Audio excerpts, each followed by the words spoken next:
I've been friends with Don for quite a while. Working on various projects, I keep walking by this Packard. Just looking at it, imagining its potential. I want to chop this thing and make it a lead sled for my friend Tom. I talked to Don about this car. I wasn't sure if he was attached to it or not. He couldn't get rid of it fast enough.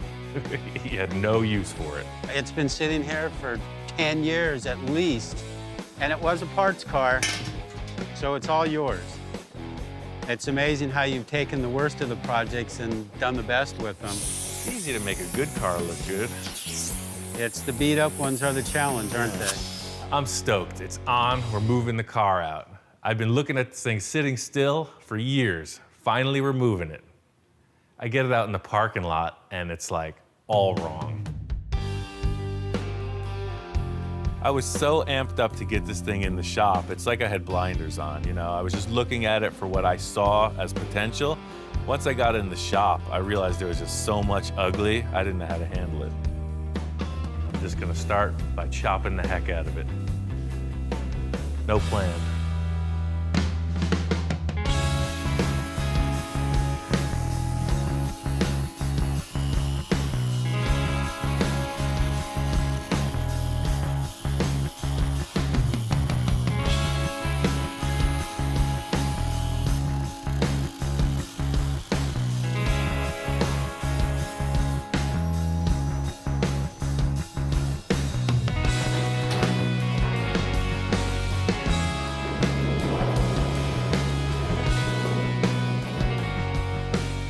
I think it looks better already. The standard procedure in cutting any car's roof off is to brace up the interior. You don't want the thing to shift. You want it to stay just as it is so the door is shut properly. I'm just not doing any of that. I've done enough metal work, I've cut apart enough cars to know what I can get away with. I think I can get away with it.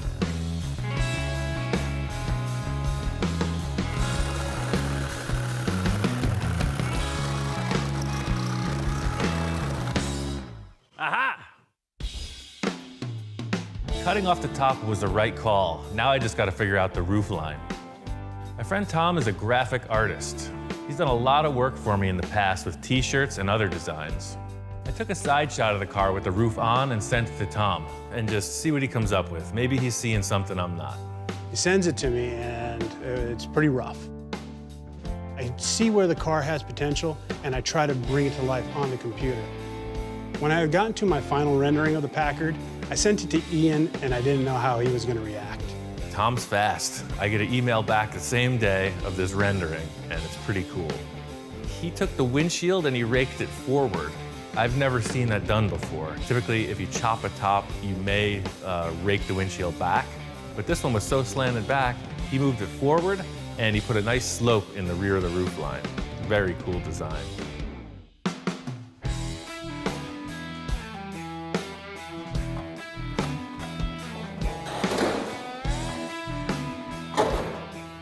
Just stand the windshield up like that, it looked like garbage. It was ill-fitting, but Tom's design looks good. I just have to make my metalwork follow his idea. These two templates came off of a 59 Volkswagen and a 51 Henry J.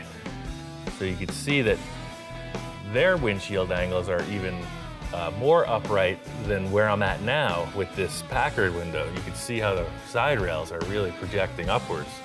So I'm just trying to make it look a little bit more like a Merc or something that's a little more popular.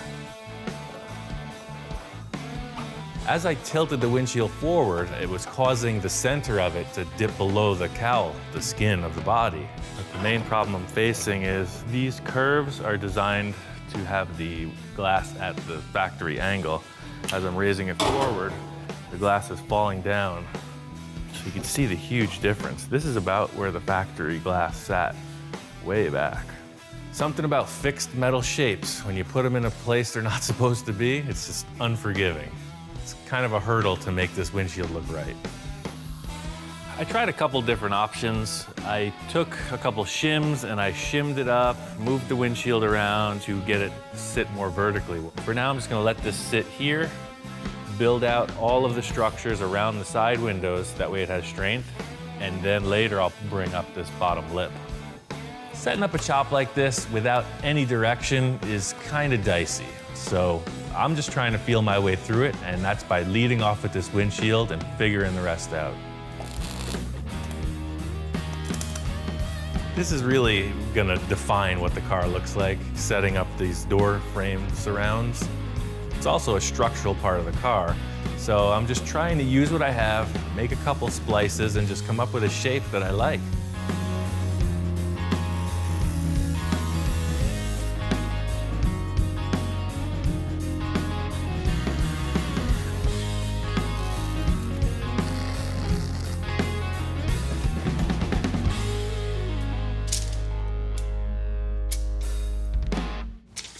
My special envisioning tool. Ah, yes, the cardboard envisioning tool. It's something that you don't see a lot, but everybody's got one. Just hold it up and look through. The whole idea with this envisioning tool is like blinders on a horse, right? You just see what you need to and carry on.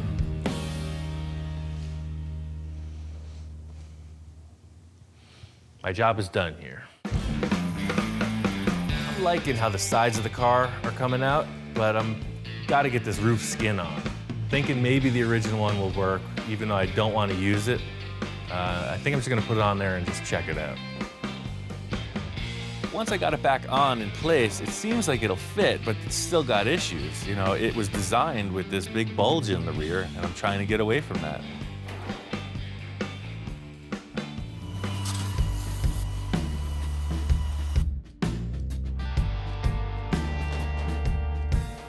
The roof skin fits, but it's all about refining it. It wasn't designed to be in this orientation, so there's a bulge that needs to be fixed. The whole thing about it is just metal, you know, make a couple cuts, reposition it, and problem solved. It's pretty rad. I just cut it, put it in place, and, you know, a couple little pinches and clamps, and the thing fits great.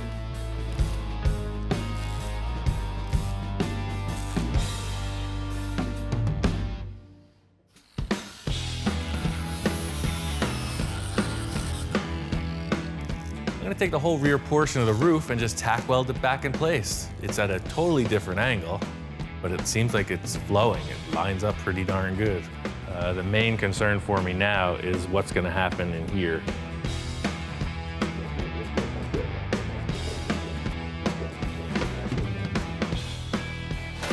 This last part of assembling the roof really is the line of the car. It's what I've been trying to improve on. And that's the issue. You got a flat spot. You got to work around that. And that's going to be a challenge. I had this idea I've done on a couple other things. I just use a pneumatic hammer. I just rattle it real quick, just in a circular pattern, crisscross. What it does is creates a dome.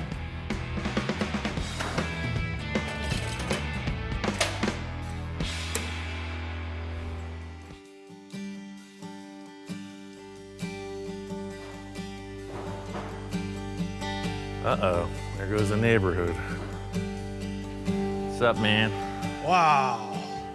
Got a car. This is the Packard, huh? Yeah, it wasn't like that 4 days ago, remember? So being excited about seeing this Packard underway, I gave Ian a call and I said, hey, I gotta come down. I gotta take a look at this thing. Being that I barely sent the artwork to Ian just a matter of days ago, I'm blown away at how much he's accomplished. I think Tom's really stoked. The roof line matches his drawing, I mean, almost to the T. So, I mean, what do you think? I dig it. It almost makes you wonder why it wasn't built this way to begin with. You know, that's one thing I've been saying all along. It's very cool to see another artist take my artwork and make it even better. And just putting it on the ground and chopping the top, he loves it. Now that I see it here in person, I like it as a four-door. Do you like my lowering kit so far? What'd you do? Well, I lowered it, right? Isn't that how you do it? Yeah, you just took the wheels off? That's about it. That's one way to get it down. Yeah. So it won't be this low, obviously. I'll have to figure out what to do with the springs. I'm thinking about just torching the springs and putting some blocks in the back. Yeah. So we'll see. If this thing runs, then you're kind of ready to go. We'll make the brakes work and hopefully it starts up. Don has been pretty good about that. He's pretty mechanically minded and he says it runs. He had it running a few years ago, so. Okay, good. Be the coolest family on the boulevard, I tell you what. He really wanted a big old chop top lead sled. He's got it. So this roof is bondoed out for 3 full days. I got just a little over 2 gallons of Bondo on it. So I had to make the whole thing flow into one nice dome. And I think I did that. It looks pretty good. So the last part of the equation is these door frames. This is the trickiest part of the whole deal. And to sum it up is if people can't figure out where you cut it, then you succeed. Just building stuff that you haven't done before, it's just the adventure of it, you know? It's like, I want to come out successful in everything I'm doing, but also the spice of it is getting that agitation of not knowing. I was so bummed out when I started this project. I can't put in words how disappointed I was at the selection I had made. But I think this thing's gonna be all right.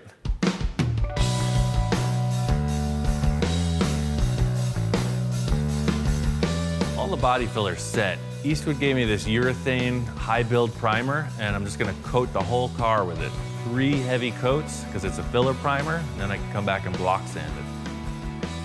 This is the first time you really get to see what the car looks like. It's all blotchy, you know, Bondo spots, metal spots, different tones, so having it all in one color is gonna be really cool.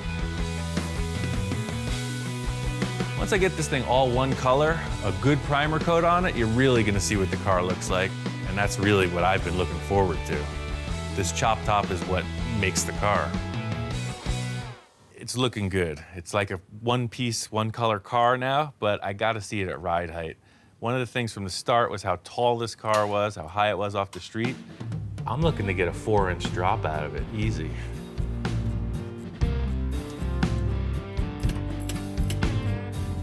Everything is rusted, stuck, typical scene.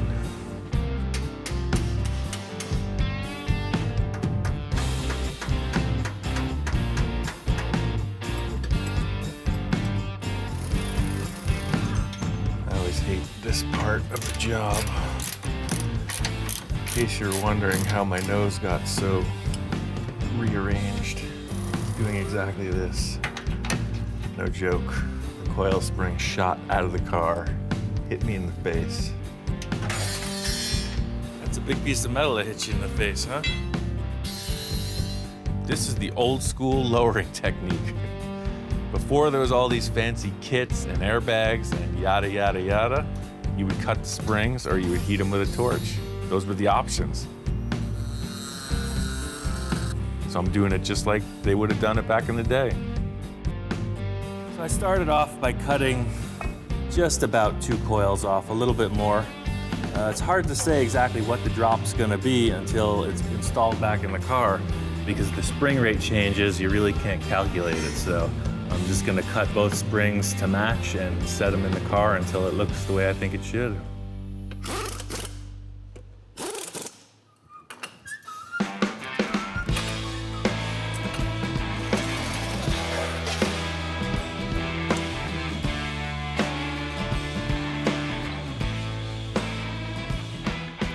That's what I'm talking about. It makes all the difference. It's a pretty serious family car, that's for sure. Makes me want to have a couple kids. Victor and I wanted to make a bubble top car, so we went about it in a way that would create this enormous plastic shape. So this is a miniature version of that. I just took this piece of a barbecue grill, put some foil on it, and then I have a propane heater. I'm gonna heat up the plastic and form it into a couple taillight lenses. I did a lot of experimenting with Victor on the bubble top, and I found out that 300 degrees is when the plexiglass starts to become formable. They make spaceships and stuff out of this, and here I am with a piece of the old refrigerator and a propane grill. My whole idea is getting this plastic really preheated well. That way it has time to go into the clamp before cooling back off. I took this piece of aluminum and put it in the roller to match the arc on this. It's just like the bubble top. It's got an air source with a base plate and some holes to let the air come through. And then there's a clamping ring that's gonna hold the plastic down to the base plate. Warm it up with the clamps and then inflate the lens through that retaining ring. Portacool sent over one of their huge shop fans to keep the temperature in this place under control. I was also able to use it to cool down the plastic lens. If it stays molten for too long, it could change shape. It's the same idea as the bubble tops, just way smaller.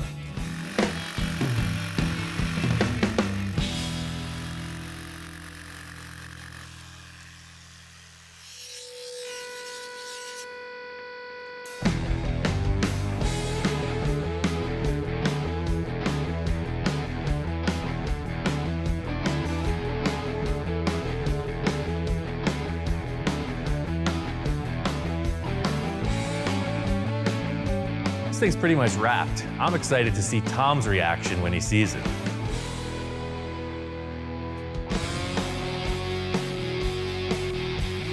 There's a lot of work getting the car to a finished state. I really busted it out. I can't wait for Tom to see it, so I'm really excited for him to check it out. It's like his idea come to life. We're ready, man. Oh, Check it out. oh man. You're kidding, right? It's the real deal. Wow. Ian, man, that is one gorgeous machine. Look at that. When I first walked in and saw the Packard, I was blown away. It's amazing looking. It's actually a lot cooler than I could imagine. The thing about when Tom walked in, the last time he saw the car, it was a shambles. I mean, there was just loose ends everywhere. This is a perfect color for it. Holy smokes. Yeah, you gotta see it in the sun. It pops pretty cool. I got this black cherry paint that complements it beautifully. First thing I noticed when I walked in is the amount of time and work that went into it. There's a lot of customizing there. All Tom's drawings were side views, so for him to look at it and see the angle of the A, B, and C pillars, it really meant a lot to him. I made these two taillights. It didn't have any taillights. Just kind You of made fresh. those? Yeah, I blew them out of plastic, kind of like mini bubble tops. No, man, you're kidding. Those are... Because remember, it didn't have any lenses. Ian tells me that he custom made these things himself, and I'm just shocked again. It's like, what can't this guy do? The fact that this thing is a good stock runner really helps out in the end because he can enjoy it. He doesn't need to do all this other modifications. It's a complete factory stock Packard with a pretty nice chop top. When I first sat inside the Packard, man, I couldn't help but feel, man, this is cool. I'm ready to cruise, man. And I am one cool dude because I'm cruising this thing. You want to go cruise? Hey, me and Shop Hound are cruising, man. This was a very emotional experience. We took that car out of the carport and I was angry. I was just thinking we were going in a bad direction. I pulled through, you know? I was really thinking about quitting a lot of times. Tom's drawings helped me, and then finally seeing the metal change shape is kind of what led me to doing the finish work right. There's one thing I've noticed about Ian. When it comes to customizing a car, is he's driven. He has something in mind, he sets a goal, and he goes for it. When we're thinking about where's the coffee, he's thinking about what do I have to do next to this car? What do I want to do next to this car?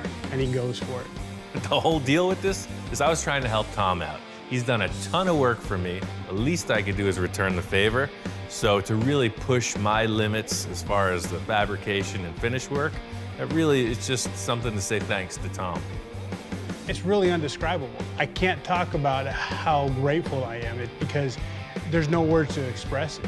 I mean, other than getting in there and cruising down the boulevard with a big grin on my face, there's no real way to express how just excited I am. It's a cool car and I cannot wait to show it off. This project is a great example of what I've been doing with my career. Just trying to be creative and push something further is what I'm all about.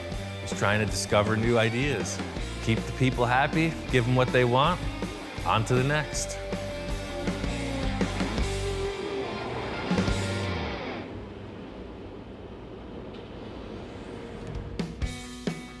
At my friend Kai's house, he's a total motorcycle fanatic. Says he's got some project that I might be interested in. I've been friends with Kai for almost 15 years. He's been an editor for Easy Riders forever, so I know he's got some treasure in his garage. I said, well, come on by and I'll show it to you. I'm amazed I hadn't shown it to him all these years. See some Harleys and stuff. Well, it has its own special place of honor. Oh, so I'm thinking I'm gonna walk in and go into his garage, check out some cool bikes. He makes me take a hard right turn around the camper into the back 40, and he's got something old from the 70s. All right. Looks like a piece of a Volkswagen. Yeah. And that's pretty much all I got. This is like a raw piece of steel. It's definitely part of a Volkswagen. It's got some weird frame attached to it. The framework was pretty rough, but what he had there was a great looking, old school fiberglass Trike. Ty is a hardcore motorcycle guy. He's all about the two wheels, and that's why this Trike was on the side. There was this one deal, the guy had all kinds of junk lying around and he wanted to get rid of this Trike, but he just tossed it in with whatever bike I had bought at the time, and I didn't really want it because I don't like Trikes too much. Like I said, I don't know anything about it. This is not my thing, you know, so. I'm glad it's not yours, because I feel pretty comfortable here. Okay. Look, it's made for me, man. It's ideal. Right, Hound? I see this as real potential. I think I'm gonna try to prove something to him. He's trying to get rid of some junk, and I'm gonna show him the real deal. It's a long walk back from Kai's. Watch it, beast.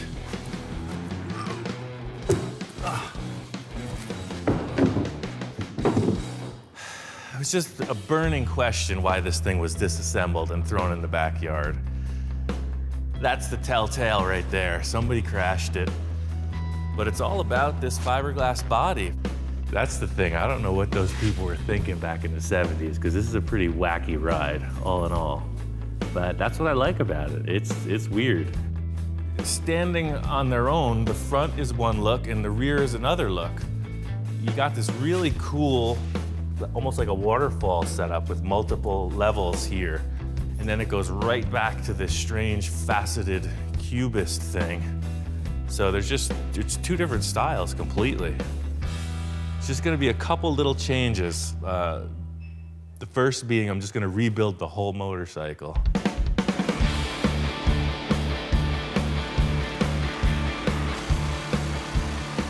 This is an ugly kit. I've never made any claim that these were good-looking bikes, you know? So I'm just gonna cut it apart and make something that I like. I've never built one of these. I've wanted to since I was 15 years old, you know? This is like one of those must-do things. I was actually getting some flack from a couple friends because they said, oh, you said you'd never build the same thing twice. But I built another Trike. It's a forward engine, the axle's behind it. It was a motorcycle engine. This is a completely different take on a three-wheel vehicle. It's like saying I already built a car before because it has 4 tires. Mechanically, it's all Volkswagen. I'm gonna need a motorcycle front rim and front forks. And I have ideas about all of it. It's just a matter of getting this frame figured out.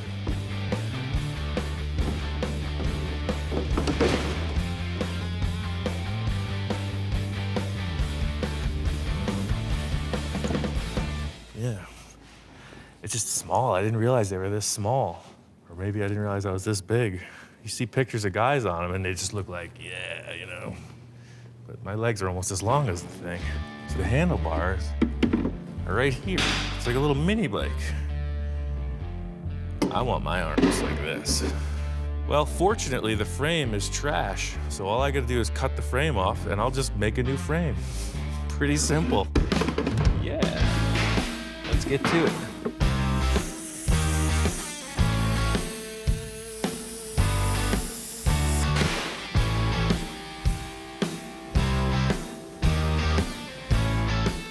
I thought there was something too heavy with this whole chassis. They filled this with lead to weight it down, I'm sure. I'm not gonna fill my frame with lead. I gotta come up with something better.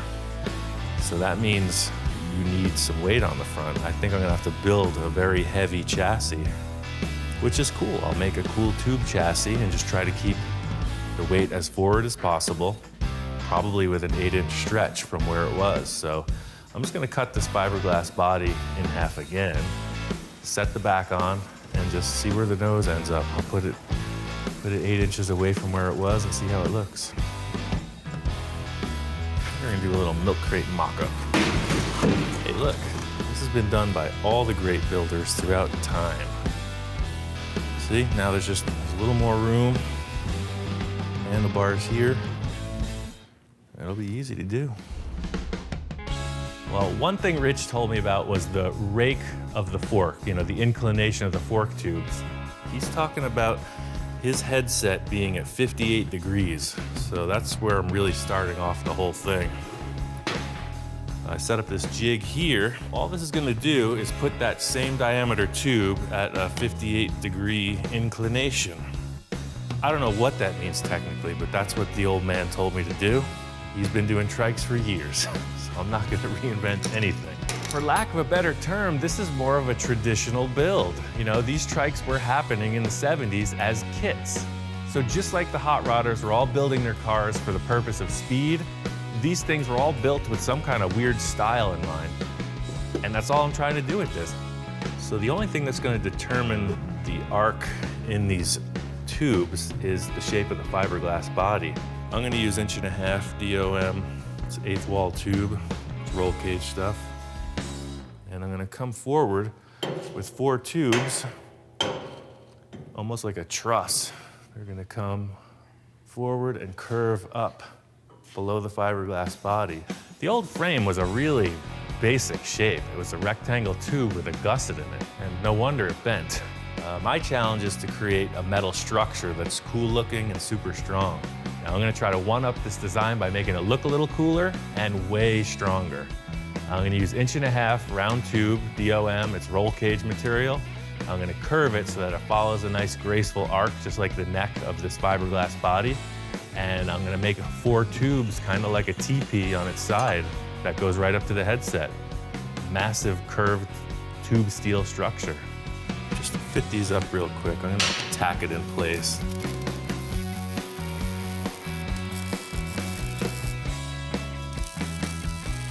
You could build this thing out of a giant piece of I-beam and it would be incredibly strong. It is form over function, I think. I want it to look cool, but incorporating a great strength factor in it. That's why using these 4 tubes, it's a pretty delicate, graceful looking design, but it's super strong. It's like the works of nature, you know? You look at your skeleton, it's a pretty cool thing without the skin, you know? Everything should follow suit, right? So even though this is underneath this fiberglass body, it should still be something cool looking. See, your forks are pivoting on the center arc, so they won't steer very far. See that? So that's there, you only have that much steering. So I gotta bring them in.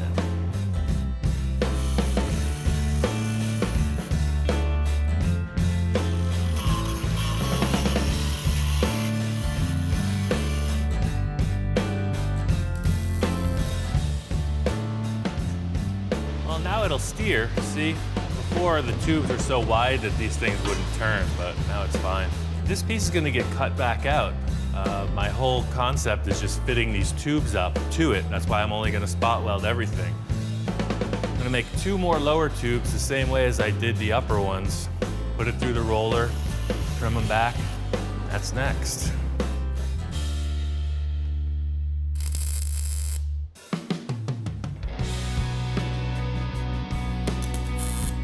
I'm building my own custom thing, and that's really what it's about. You know, everybody's got their idea. I see pieces of this machine that I don't like, so they're going away. No regrets.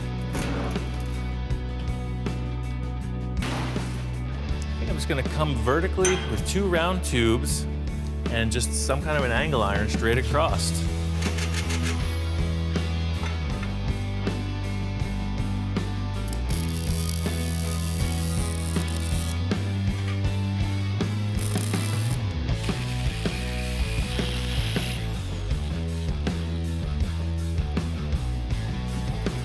The whole deal. It pops right back on like it used to. The thing is, you need all the stuff. You know, I got a good start on it, but you can't commit to anything design-wise until you have all the other elements.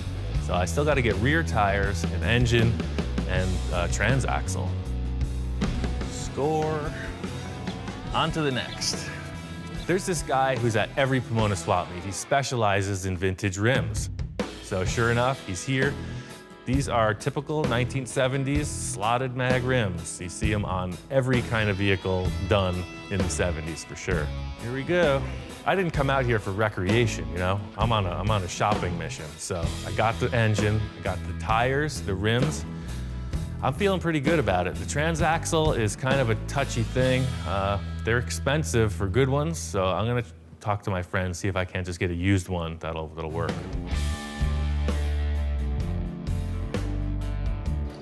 Been drilling all kinds of pieces of metal. All I got from Rich was this fork set, these 2 shocks, and the front tire.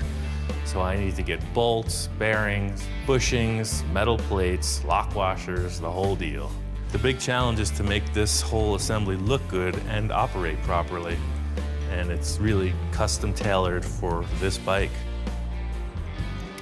Rich's whole take on this front fork was that the Springer forks would be lost up in this big fiberglass body. You wouldn't see them. So he said put the springs down low, you'll see the whole setup right next to the rim. He thought it was a perfect complement for this fiberglass nose, and I agree. This is what I was expecting with the Trike. There's a lot of mechanical stuff that is pretty important, like the alignment of the front tire, the function of the springs on the forks, the pivoting of all the controls. If the forks fail, you fail. Especially if the controls fail, it's trouble. What I'm thinking is if we set this at 58 degrees, like you recommended, then we should be able to just tack weld this stuff in place.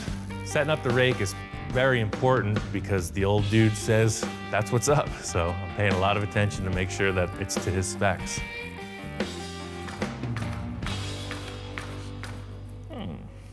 Pretty sneaky. This is all the gear for the headset.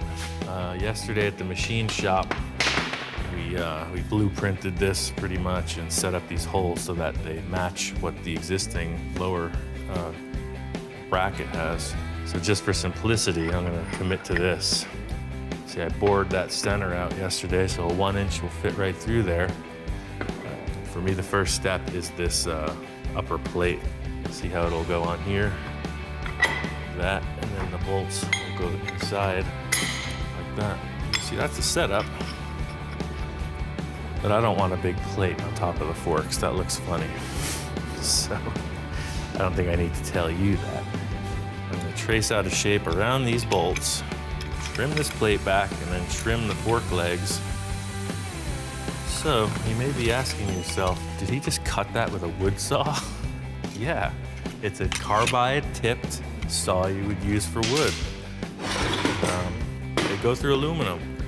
It's not the most optimal thing to cut aluminum with. You'll see it loaded up a little bit on the tips, but with a brand new blade, it goes pretty quick. That's 5/8 aluminum.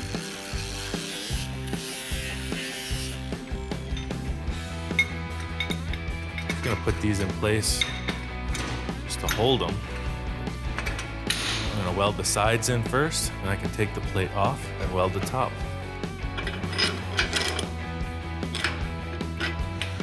Goes through there. Followed the old dude's lead, and you know, he's done this before. All I had to do was make it my own. My job is done. 58 degrees to freedom. It's gonna be awesome.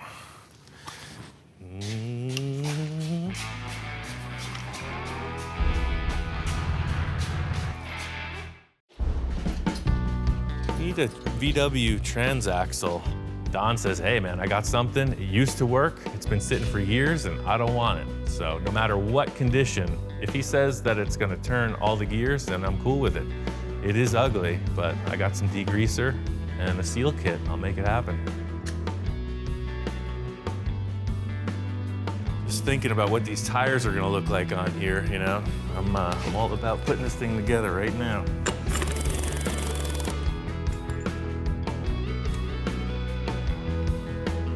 This is the look I wanted, you know? 70s slotted mags, Mickey Thompson Sportsman tires. That's the look, man. This is a 70s machine. Took about a foot out of the fork legs. Spur of the moment decision. It caught my eye. I couldn't stop thinking about it. It was just too long. But These handlebars are too small. They came out of that hole like that, so the fork's in the right spot.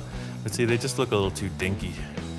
I'm thinking about like a tube straight across this way and then 2 arches going right down into the headset. I feel like the whole flavor of this bike is just gonna be curved tubes. The idea of building these bars kind of mimics my whole process. You know, I didn't have a definite end to this. You know, I had a couple ideas, mainly the pullback, that sweeping bend coming off the headset, and then the top bar was really up in the air. It's really just put the pieces in place and see what looks and feels right.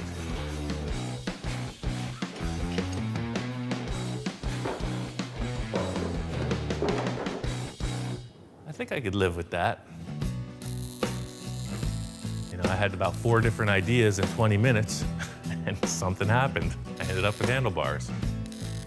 This thing's getting close. It's looking like a Trike. So I'm excited to have Kai check it out, because now you get a real sense of what it's gonna be. Ian called me up early today and told me to come over and check it out. He had done a few things to it. Whoa! What the hell? Made a couple changes, sir. No kidding. Man. What did you do to this thing? Well, I started by just making a new frame. This is not anything like I saw. No, it was bent. Somebody crashed it. That's the problem. I put it on the table and measured it. Really? So that must have been why they took it apart, because that cheesy little frame, I have it over here, was full of lead. It's pretty amazing. I mean, he got rid of the whole front end, the whole front part of the frame, and created a whole new frame. The whole thing just looks nothing like I expected at all. This is crazy, man. Crazy. It doesn't look anything like I remember it. See, this is what was there. Yeah, right. They filled it full of lead, but it was bent over like it got hit on the left side. So that's why it was so heavy, huh? Yeah, that's why I was wondering about that. But yeah, I just bent up some 1.5-inch tube, and I'm just working on the handlebars now. Yeah, you didn't even use the ones that I had. They were just too small. So I loved the general shape of them, but you know, I was trying with the nice curved frame. I was trying to get a nice curved bar. I think Kai was pretty quietly impressed. I wouldn't mind riding this. Or at least try it out. I think him walking in the door was the turning point. You know, he was all biased, had his own opinions. As soon as you walk in, you check it out, and you sit on the thing, I think he's gonna go for it. I think he's totally into this. It's pretty amazing. But leave it to Ian, he comes up with this stuff, and I see total potential for this thing now. And personally, I can't wait to see it finished. I should have known.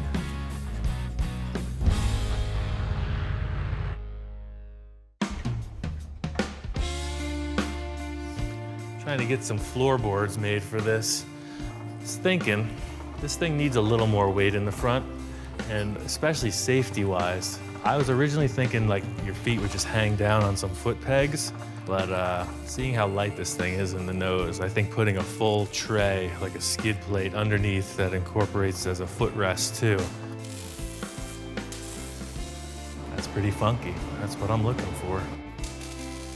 I saw a really good design on Rich's Trike where there was no hand throttle, everything was controlled by your foot.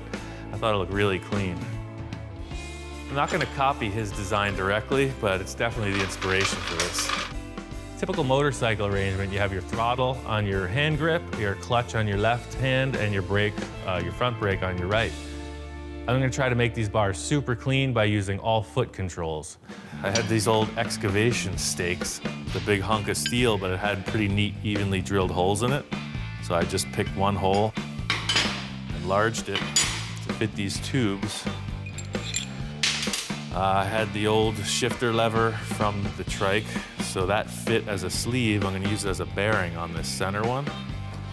And I just drilled these out to fit, so they will actuate a little flipper lever. That's the brake side on your right foot. And this is the clutch side on your left foot. So they look fairly symmetrical. The really trick thing in Rich's Trike was that he had a foot gas pedal, which I thought was super cool because your hands are free to just hold on.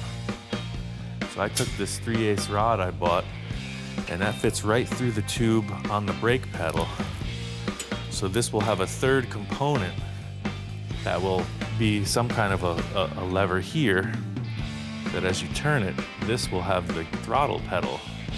So you'll have a gas pedal outside of here, independent of your brake. I wanted it as compact, lightweight, and cool looking as possible, and it's all old stuff.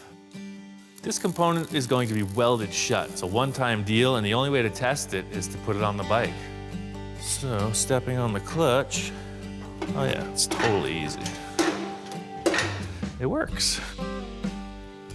Well, I'm pretty familiar with linkages from, everything, you name it, dune buggies to motorcycles. So this is a pretty straightforward concept, but since I'm building it myself, there's a million variables.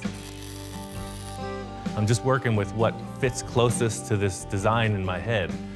So it's just like a bunch of scrap metal, put on the table and make some linkages. I was thinking about welding another lever to this shaft similar to what I did here, but there's not a lot of pressure on the throttle assembly, so I think I could just bend this 90 degrees, just bend this rod straight up and then over. So I saw this trick on Volkswagens. They're using roller pedals on their race cars, and I've seen a couple other people use skateboard wheels. So I think it's time to retire this unit. My days of small board riding are over. I think the skateboard gas pedal is perfect. I'm gonna do the same with the brake and the clutch. Okay. It actually works. Next up, fuel tank. Thanks to Mr. Trike up there, we got this cool stainless steel tank. And the only spot for it I can think of is here where the old one used to go. Basically gonna cut this thing in half.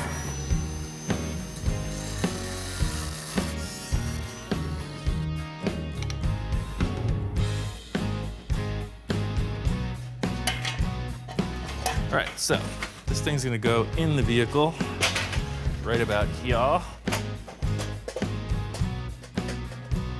Glad that this works out. For me, the big concern at this point is just the body. It's in 2 pieces. I want it in 1 piece.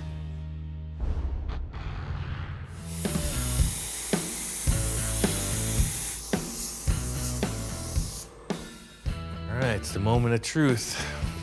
My big concern was that this stuff would all glue together. Oh, look at that. Perfect parting line. I was worried that it was going to stretch and create rough edges.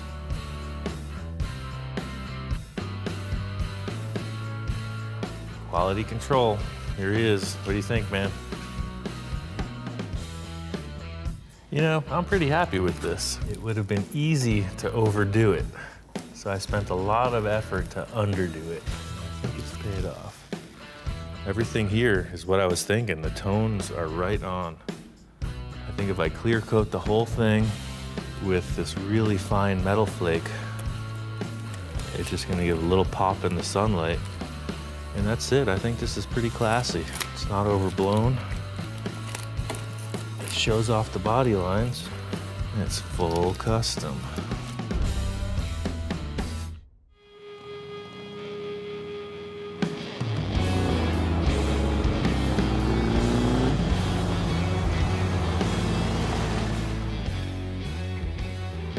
I got the Trike all squared away, got it registered, took it on the shakedown run.